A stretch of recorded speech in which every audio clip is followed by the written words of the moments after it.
Hello everyone, very good afternoon. बहुत बहुत स्वागत है आपका हमारे चैनल अड्डा 24/7 IAS पर। Good afternoon Prateek ji, good afternoon Pravesh ji. बिल्कुल, in 1977 Apple computer inclusive was incorporated by Steve Jobs and Steve Wozniak. क्या बात है, बहुत बढ़िया। गुड आफ्टरनून, बिल्कुल हैप्पी न्यू ईयर आपको भी। हाँ बिल्कुल, बस मैं आ गई हूँ। आज हमारा सेशन था 2:30 बजे, तो अब मैं आपके सामने हूँ। और अब से हमारी जो क्लासेस होती थी IAS और PCS पे, वो अब नहीं चलेंगे क्योंकि हम नए चैनल पर मिलने वाले हैं अड्डा 24/7 जुडिशरी पे। तो जिसने भी सब्सक्राइब नहीं करा है बच्चों, आप लोग उसको फटाफट से सब्सक्राइब कर लीजिए, ठीक है। जल्दी जल्दी वहां पर आ जाइए आप लोग, ठीक है। जो पहले क्लासेस होती थी वो अब नहीं होगी, ठीक है। बिल्कुल, अब मैं आ गई हूँ, पूछ लीजिए जो भी पूछना है। गुड आफ्टरनून रोहित जी। देखो, आप में से जितने भी लोग आ गए हैं, प्लीज सेशन को लाइक कर दीजिए और शेयर कर दीजिए ताकि बाकी बच्चे भी यहाँ पर हमारे सामने आ जाए, हमारे साथ में आ जाए, ठीक है। अब यहाँ पर आप देख ही सकते हैं, जैसे कि कह रहे हैं there is no cash here, no cash. कहाँ पर बात हो रही है? ATM की बात हो रही है। और ये देख करके आपको क्या याद आ रहा है, या क्या आपको डिमोनेटाइजेशन वाला टाइम याद आ रहा है जब नोटबंदी हुई थी? हाल ही में सुप्रीम कोर्ट ने, हाल ही में मतलब कि कल, यानी कि 2 जनवरी 2023 को सुप्रीम कोर्ट ने एक जजमेंट दिया है जिसमें बोला है कि डिमोनेटाइजेशन जो हुआ था वो बिल्कुल वैलिड था, बिल्कुल लीगल था, उसमें किसी प्रकार की कोई दिक्कत नहीं है। वहां पर क्या क्या बोला गया है, क्या क्या बातें हुई हैं, उनको हम डिस्कस करने वाले हैं, ठीक है। तो यहाँ पर देखिए, यहाँ पर सबसे पहले multi dimensional success of demonetisation को देख लेते हैं कि ये हमारे लिए सक्सेसफुल कैसे साबित हुआ है, हमारे लिए अच्छा कैसे साबित हुआ है, ठीक है। रोहित जी, उसके बारे में डिस्कशन चल रहा है, ठीक है, वो मैं आपको बताऊंगी कैसे क्या होगा, ठीक है। प्रणाम प्रणाम। चलो यहाँ पर देखिए, आप ध्यान से देखिएगा। देखो, पहली चीज कि यहाँ पर इंडिया में सबसे बड़ी हाईएस्ट एवर अनअर्थिंग हुई है ब्लैक मनी की, जिसका कोई हिसाब किताब नहीं था। इसका हमें फायदा मिला है, नोटबंदी से हमें इस चीज का फायदा मिला है। और यहाँ पर बहुत जोर की मार पड़ी है किस चीज को? टेररिज्म को और नक्सलवादी को, ठीक है। उसके साथ साथ इंडिया का जो फाइनेंशियल सिस्टम है ये भी साफ हुआ है। उसके साथ क्या हुआ है? बढ़त हुई है, इंक्रीज हुई है in formalisation leading to better jobs for the poor, यानी कि गरीबों को भी यहाँ पर जॉब्स मिल रही हैं, ठीक है। बिल्कुल लाइन लगी थी ATM में, बिल्कुल सही बात है। Unprecedented increase in tax compliance, सीधी सी बात है कि जब व्हाइट मनी होगा तो लोगों को टैक्स भी भरना ही पड़ेगा। तो ये जो अच्छी चीजें हुई हैं वो ये हुई हैं। उसके साथ साथ डिजिटल पेमेंट जो है लोगों के बीच में काफी पॉपुलर हो गया है। अब डिजिटल पेमेंट, जो लोग हमेशा कैश में पेमेंट करते थे, हमेशा कैश कैरी करते थे, अब हमें इतनी ज्यादा कैश कैरी करने की आवश्यकता नहीं होती क्योंकि हर जगह मोबाइल से पेमेंट हो जाता है, डिजिटल पेमेंट हो जाता है ना। बिल्कुल स्क्रीनशॉट ले लीजिए आप लोग, और ये PPT भी मैं अपलोड कर दूंगी, आपको टेलीग्राम चैनल पर मिल जाएगी, ठीक है। आपको ग्रुप पर मिल जाएगा, don't worry. Multiple benefits like loans getting cheaper, increase revenues to municipalities etcetera. ये आपके कुछ ऐसे पॉइंट्स है जिससे हमें ये फील होता है कि बिल्कुल सक्सेसफुल रहा है, नोटबंदी का जो स्टेप लिया गया है वो सक्सेसफुल रहा है। अब सुप्रीम कोर्ट ने यहाँ पर क्या क्या बातें करी हैं उसके बारे में भी चर्चा कर लेते हैं। सबसे पहली बात, सबसे बड़ी बात, ब्रेकिंग न्यूज तो है ही क्योंकि सुप्रीम कोर्ट ने इसको सही करार दे दिया कि नोटबंदी हुई थी, बिल्कुल ठीक हुआ था।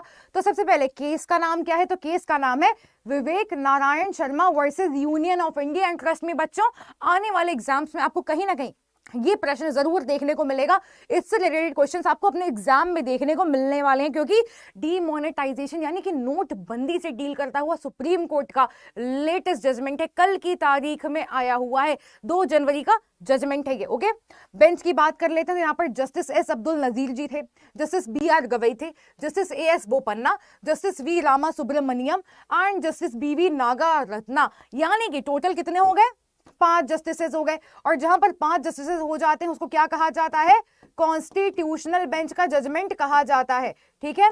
कॉन्स्टिट्यूशनल बेंच का जजमेंट कहा जाता है इसको, ये आपकी कॉन्स्टिट्यूशनल बेंच है। और यहाँ पर जस्टिस BV नागरत्ना जो है, इन्होंने डिसेंटिंग ओपिनियन, यह मतलब कि जो जजमेंट आया है आपका 4:1 के प्रपोर्शन में आया, मतलब कि 4 जजेस ने एक तरफ बात करी है जो इसके फेवर में बोला है और एक जज ने यहाँ पर डिसेंटिंग ओपिनियन दिया है, यानी कि इनसे विपरीत ओपिनियन दिया है, ठीक है।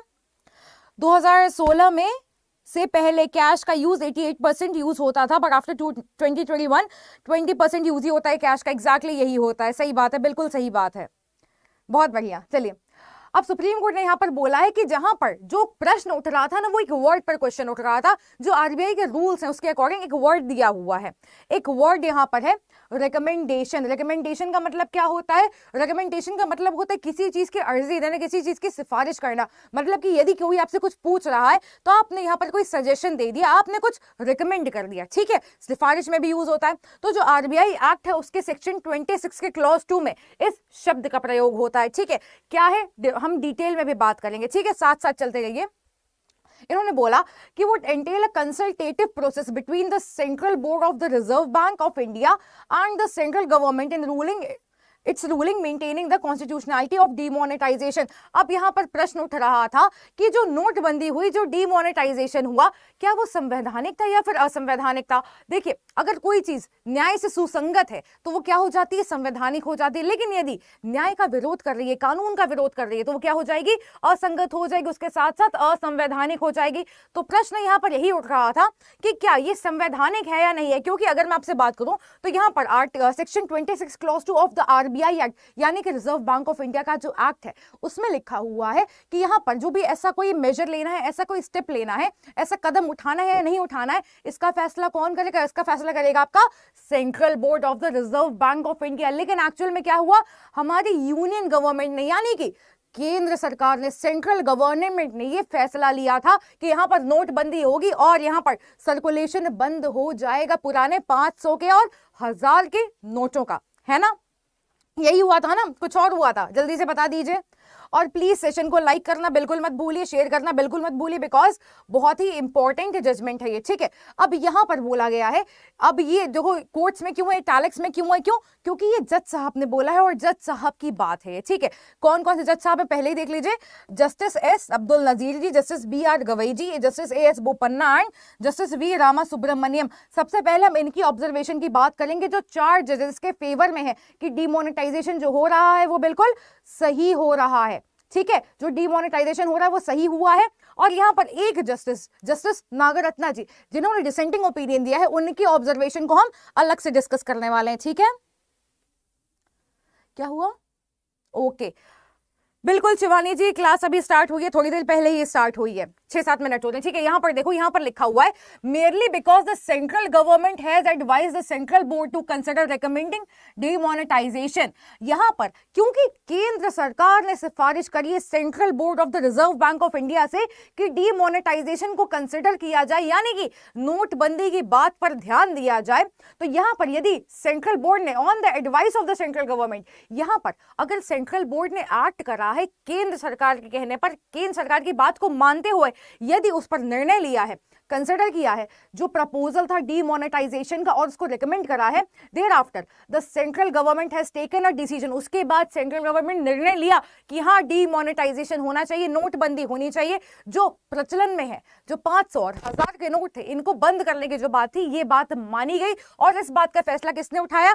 सेंट्रल गवर्नमेंट ने उठाया, यानी कि केंद्र सरकार ने उठाया। तो यहां पर जज साहब कह रहे हैं, जज साहब यहां पर कह रहे हैं कि हमारी समझ से ये एक ग्राउंड नहीं हो सकता to hold that the procedure of prescribed under section 26 of the RBI act was breached. क्योंकि सेक्शन 26 का क्लॉज 2 क्या कहता है आरबीआई एक्ट का, कि यहां पर जिसको फैसला लेना है वो केंद्र सरकार नहीं होगी बल्कि सेंट्रल बोर्ड होगी, केंद्र सरकार का नाम नहीं लिया गया है। लेकिन एक्चुअल में यहां पर क्या हुआ है, सारे फैक्ट्स और सर्कमस्टांसेस को देखते हुए यहां पर हमें ये बात में समझ में आती है कि सेंट्रल गवर्नमेंट ने रिकमेंड करा, सिफारिश करी, किससे? Central board of the RBI से रिकमेंडेशन करा और उन्होंने इसको स्वीकार करा। इसके तत्पश्चात ही, यानी कि इसके बाद ही सेंट्रल गवर्नमेंट ने ऐसा निर्णय लिया, केंद्र सरकार ने ऐसा निर्णय लिया कि यहां पर नोटबंदी होनी चाहिए। तो यहां पर जो मतभेद हो रहा है, जो कॉन्फ्लिक्ट हो रहा है, जो डिस्प्यूट हो रहा है, इस बात को लेकर के कि सेक्शन 26 में आरबीआई एक्ट के सेंट्रल बोर्ड लिखा हुआ है और यहां पर क्योंकि फैसला केंद्र सरकार ने किया है तो इसको अवैध ठहराया जाए, असंवैधानिक ठहराया जाए, तो ये बात तो गलत है, ये बात गलत है। क्योंकि दोनों ने आपस में बात तो करी ही है, आपस में डिस्कशन करा है, एक ने दूसरे की बात मानी है, समझी हुई बातें, सारे तथ्यों और परिस्थितियों को देखते हुए ये लग रहा है। तो यहां पर आप इसको असंवैधानिक कैसे बोल सकते हैं? आप यहां पर इसको असंवैधानिक नहीं बोलेंगे, ठीक है। आई होप यहाँ तक क्लियर है। यदि कोई कंफ्यूजन है तो आप लोग यहाँ पर पूछ सकते हैं। यहाँ पर जो बेसिक कंटेंशन था वो यही था कि जो निर्णय सेंट्रल बोर्ड को लेना है वो केंद्र सरकार ने कैसे ले लिया, ये तो इनके पास शक्ति ही नहीं, इनके पास तो ये करने की ताकत ही नहीं है, तो इन्होंने कैसे ले लिया, बात यही थी। ठीक है, दिक्कत यहीं पर आ रही थी। Good afternoon Aditya ji, good afternoon, कैसे हैं आप? चलिए आगे की बात देखो। अब यही आर्ग्यूमेंट रखा गया था पिटिशनर्स के द्वारा। पिटिशनर कौन होते हैं? जो पिटिशन को फाइल करते हैं। पिटिशन को हिंदी में क्या कहते हैं? याचिका। यानी कि जिस किसी को भी प्रॉब्लम है वो क्या करेगा? अदालत में जाकर के अपनी याचिका दायर करेगा और उस याचिका के बलबूते पर क्या होता है? प्रोसीडिंग चालू होती है, मुकदमा चालू होता है, सुनवाई चालू होती है। ठीक है, इन्होंने बोला कि जो प्रोसीजर बताया गया है ना सेक्शन 26 क्लॉज 2 में, यानी कि जो प्रोसीजर बताया गया, जो पूरा प्रोसेस बताया गया कि कैसे कोई चीज होनी है, कहां पर बताया गया है? सेक्शन 26 के क्लॉज 2 में बताया गया है। कौन से एक्ट के? आरबीआई एक्ट के बताया गया है। ठीक है, reserve bank of India act के सेक्शन 26 क्लॉज 2 में बताया गया है। इसमें बोला गया, इसमें यह दावा करा गया पिटिशनर्स के द्वारा, याचिकाकर्ताओं के द्वारा, कि यहां पर इसको ब्रीच करा गया है। जो प्रोसीजर बताया गया है ना एक्ट में, उसको तोड़ा गया है। यहां पर the proposal came from the central government, क्योंकि यहां पर जो प्रपोजल आया है वो केंद्र सरकार से आया है, ना कि सेंट्रल बोर्ड से आया है। ठीक है, क्योंकि suppose to come from the central board था, क्योंकि ऐसा एक्ट में लिखा हुआ है कि इसका प्रपोजल किसके बिहाफ पे आएगा, कहां से आएगा? सेंट्रल बोर्ड के पास से आएगा, ना कि केंद्र सरकार के पास से आएगा। इनका दावा करना यही था। ठीक है, लेकिन जो मेजॉरिटी जजमेंट है, यानी कि जिसके फेवर में आपके 4 जस्टिसेस है, उन्होंने क्या बोला? इन्होंने नोट करा कि सेंट्रल बोर्ड का प्रपोजल और सेंट्रल गवर्नमेंट का डिसीजन, ये 2 कंडीशंस दी हुई हैं सबसेक्शन 2 में सेक्शन 26 के आरबीआई एक्ट के, यानी कि ये दोनों ही बातें आरबीआई एक्ट में लिखी हुई हैं। दोनों ही बातें लिखी हुई हैं। कौन सी दोनों बातें? पहली चीज कि सेंट्रल बोर्ड का प्रपोजल होगा और फैसला किसका होगा, मतलब प्रपोज कौन करेगा कि ऐसा होना चाहिए, सेंट्रल बोर्ड करेगा। उसके बाद डिसीजन कौन लेगा, फैसला कौन लेगा? तो यहां पर केंद्र सरकार ये निर्णय लेगी, सेंट्रल गवर्नमेंट ये निर्णय लेगी। तो यहां पर किसी प्रकार का ब्रीच नहीं हुआ है। आप लोगों को ये समझ में आया कि कॉन्फ्लिक्ट है कहां पर, दिक्कत कहां पर आ रही है? आई होप उसमें कोई कंफ्यूजन नहीं होगा, है ना। उसके बाद देखो section 26 clause 2 of the RBI act की बात कर लेते हैं। यहां पर देखिए, on recommendation of the central board. ये सेंट्रल बोर्ड कौन सा है? आरबीआई का सेंट्रल बोर्ड है। ठीक है, रिजर्व बैंक ऑफ इंडिया का सेंट्रल बोर्ड है। बोला जा रहा है कि इनकी सिफारिश पर, इनके रिकमेंडेशन पर जो सेंट्रल गवर्नमेंट होगी, यानी कि जो केंद्र सरकार होगी, मे का मतलब क्या हो जाता है? मे का मतलब हो जाता है डिस्क्रिशन, मतलब कि मर्जी है, चाहे तो कर ले, ना चाहे तो ना करे। ठीक है, बाई नोटिफिकेशन, एक अधिसूचना के द्वारा गैजेट ऑफ इंडिया में राजपत्रित करके डिक्लेयर कर सकते हैं, घोषणा कर सकते हैं। जिस डेट से चाहें उस डेट से वो प्रभाव में आ जाएगा, लागू हो जाएगा। और ये डेट मेंशन करनी पड़ेगी अधिसूचना में, जो अधिसूचना जारी करी गई है, जो नोटिफिकेशन जारी किया गया है। कोई भी सीरीज हो बैंक नोट्स की, यानी कि जो करेंसी है उसकी जो भी श्रृंखला है जिसको बंद करने का विचार है, उसके बारे में बताना पड़ेगा। ऑफ एनी डिनोमिनेशन, मतलब 500 की, 1000 की है, कितनी भी है। उसके बाद क्या हो जाएगा?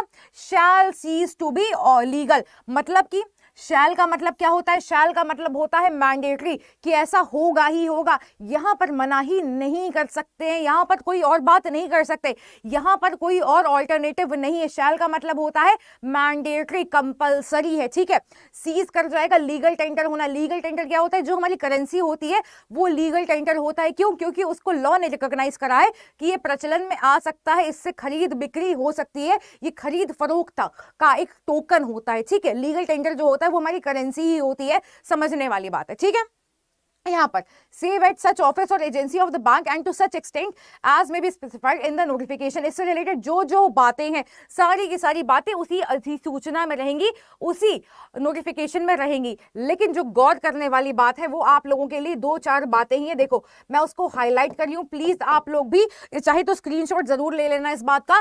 पहली चीज क्या है कि रिकमेंडेशन होगा, किसका होगा? सेंट्रल बोर्ड का रिकमेंडेशन होगा। ठीक है, सेंट्रल बोर्ड रिकमेंड करेगा सेंट्रल गवर्नमेंट को। ठीक है, लेकिन यहां पर इस केस में क्या हुआ? यहां पर इस केस में थोड़ा सा ऑपोजिट हुआ है।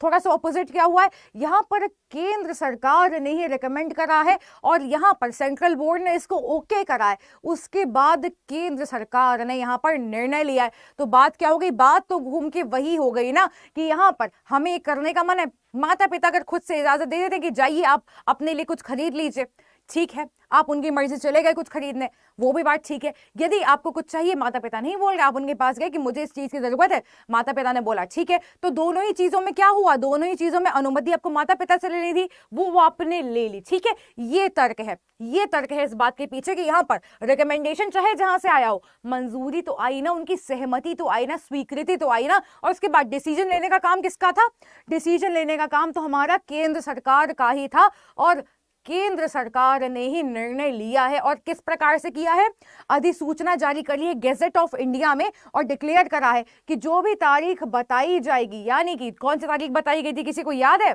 मुझे लग रहा है 16 नवंबर थी, शायद 16 नवंबर थी ना, 16 नहीं 8 नवंबर 2016 था, ऐसा कुछ था। मुझे डेट बताइए आप लोग, यदि आप लोग मेरी बात सुन रहे हैं तो मुझे डेट जरूर बताइएगा। सेंट्रल बोर्ड फॉर्मेट कौन करता है, देखो आरबीआई एक्ट बताता है कि सेंट्रल बोर्ड के मेंबर्स कौन कौन होंगे, और जो सेंट्रल बोर्ड बनता है वो आपका आरबीआई एक्ट के तहत ही बनता है, reserve bank of India act के तहत ही बनता है। ठीक है, तो यहाँ पर वही बात करी जा रही है कि जो भी सीरीज ऑफ नोट बैंक को बंद करना है उसके बारे में बताना पड़ेगा, और उसके बाद वो लीगल टेंडर होना बंद हो जाएगा। इसके आगे की बात देखिए, इसके आगे की दास्तान सुनिए।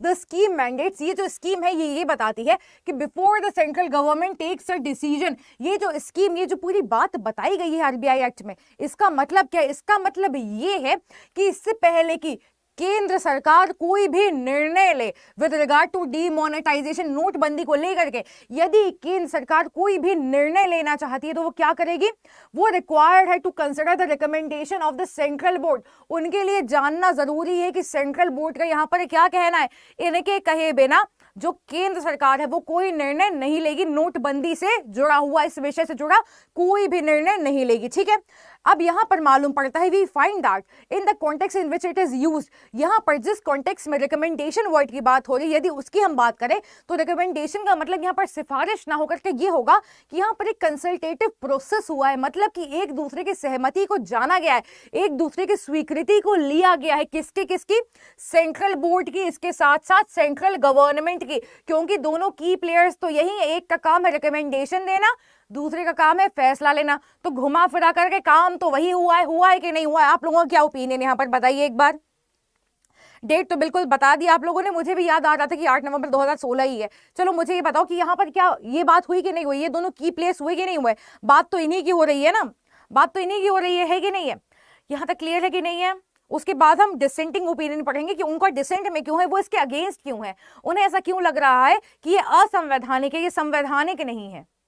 चलें आगे, चलो आगे चलते हैं, आपको जो भी पूछना हो आप यहाँ पर कमेंट्स में पूछ सकते हैं। उसके बाद जस्टिस बीवी नागरत्ना का जो डिसेंट है उसकी बात कर लो। यहाँ पर देखो, RBI Act does not envisage initiation of demonetization of banknotes by the central government। अब यहाँ पर यदि लिटरल रूल ऑफ इंटरप्रिटेशन को फॉलो किया जाए तो यहाँ पर बिल्कुल भी जो लैंग्वेज है RBI एक्ट की वो ये कहती है, उससे हमें ये समझ में आता है कि यहाँ पर जो इनिशिएशन होता है, यानी कि जो शुरुआत होती है किसी चीज की, वो यहाँ पर सेंट्रल गवर्नमेंट की तरफ से नहीं होनी चाहिए। ये बात RBI में नहीं लिखी हुई है कि जो इनिशिएशन होगा वो सेंट्रल गवर्नमेंट की तरफ से होगा।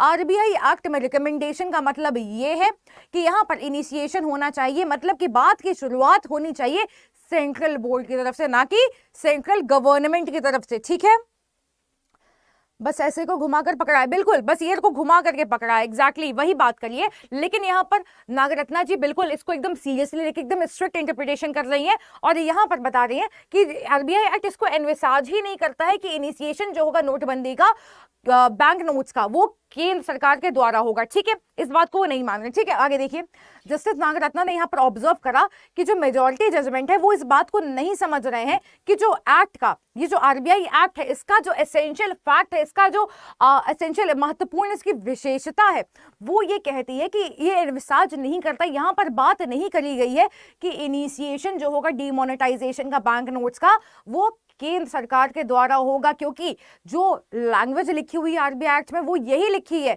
कि इनिशिएशन कौन करेगा, प्रपोजल कौन रखेगा, रिकमेंडेशन कौन करेगा।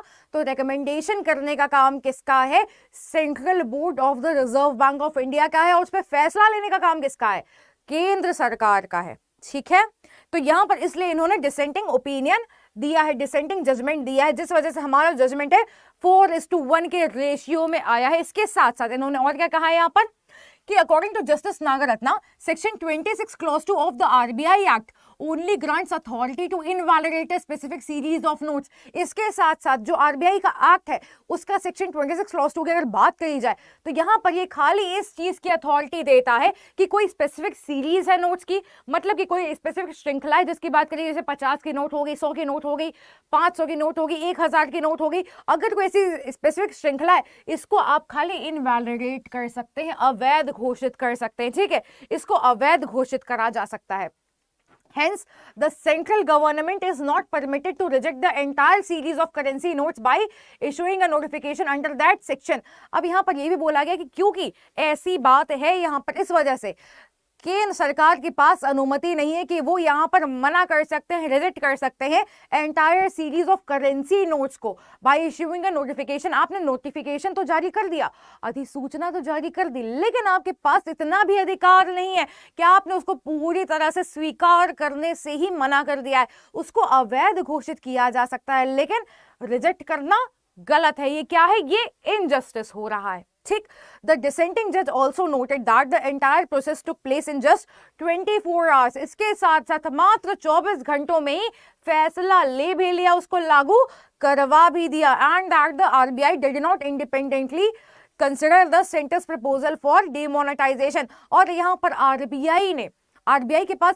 स्वतंत्रता नहीं थी कि सेंट्रल गवर्नमेंट के प्रपोजल पर वो ध्यान दे सके, ध्यान से बारीकियों से चेक कर सके कि यहाँ पर क्या बात कही जा रही है क्या नहीं, जिस वजह से इन्होंने बोला कि डिमोनेटाइजेशन गलत था, अवैध था, असंवैधानिक था। आप लोग मुझे कमेंट्स बताना ना भूलें कि आप लोगों को कैसा लगा, कि क्या होना चाहिए, असंवैधानिक होना चाहिए या संवैधानिक होना चाहिए। सुप्रीम कोर्ट ने तो बोल दिया है कि संवैधानिक है, बट यहां पर आप देख ही सकते हैं क्योंकि डीमोनेटाइजेशन हुआ है तो इस तरह के ख्वाब आप अब वर्चुअली देखिए और ऐसे पैसों को उड़ाइएगा मत। ठीक है, बिकॉज पैसे ज्यादा रखिएगा भी मत, क्योंकि कब पेमेंट बंद हो जाए आपको नहीं पता। और आप में से जितने लोग हमारे टेलीग्राम चैनल से नहीं जुड़े हैं, प्लीज हमारे टेलीग्राम चैनल के QR कोड को स्कैन करके हमारे चैनल में जुड़ जाइए।